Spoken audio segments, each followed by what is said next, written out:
Good morning, guys. Story time with Ash and Sean.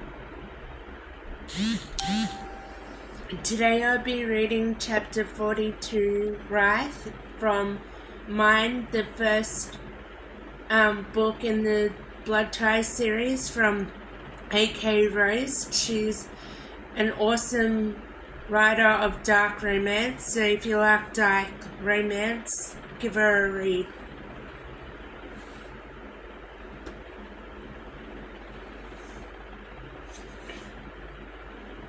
I sucked in a hard breath, watching the merciless male as he twisted harder.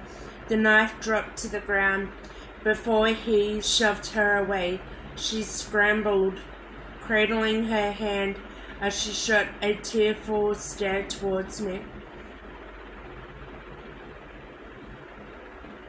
But he was sickened by the sight of her. His lips curled.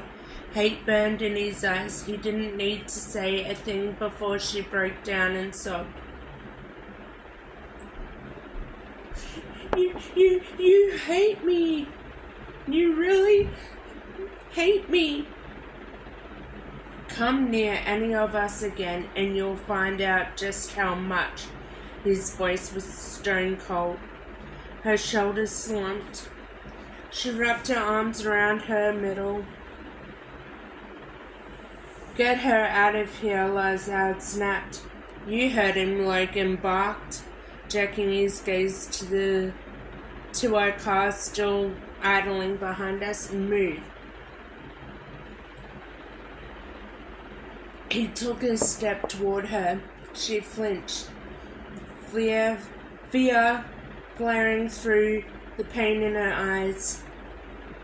She stumbled towards the car, leaving us behind. Still, I couldn't help but watch her leave. She's gone now, Lazard murmured, his gaze on me. She won't be bothering you again. The way he said it, I knew she was about to have the most terrified ride of her life. They might not hurt her, but she'll know just what would happen if she tried to come after us again. The rest of you better clear the fuck out. Unless you want to find yourselves on my goddamn shit list.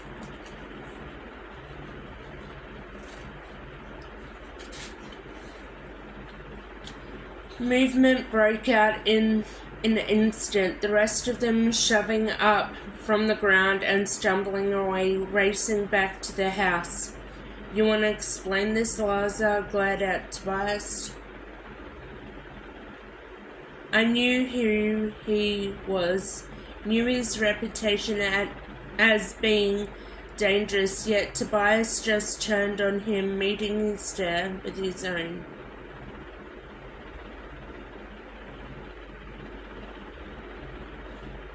Explained, sure, Lazard. Let me lay it out for you, brother.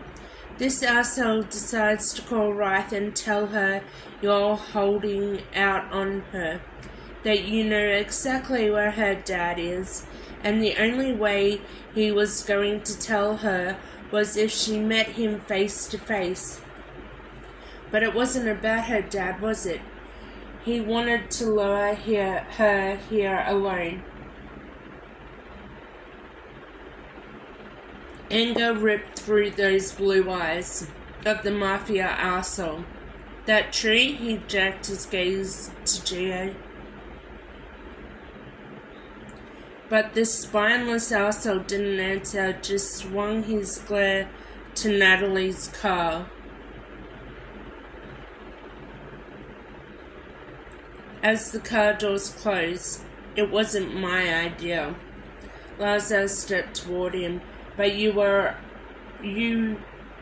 went along with it.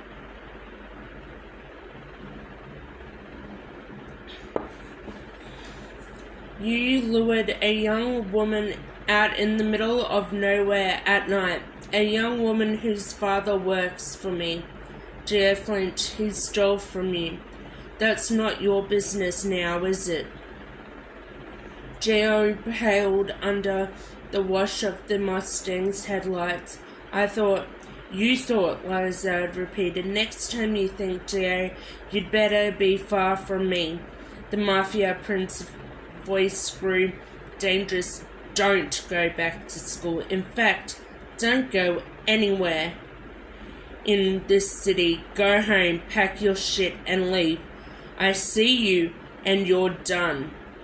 Feel me? Geo's eyes widened. But there was no getting out of this. His shoulders slumped as resignation hit home. Yes, La. Yeah, La. Mr. Rusty, to you. Freddie made sure the point was driven home. And I'll personally make it my mission to drive by your place tomorrow. Just to make sure you got out of the city. Might check on your mom too, just to ensure she's okay. I hadn't thought Geo could look any sicker. I was wrong.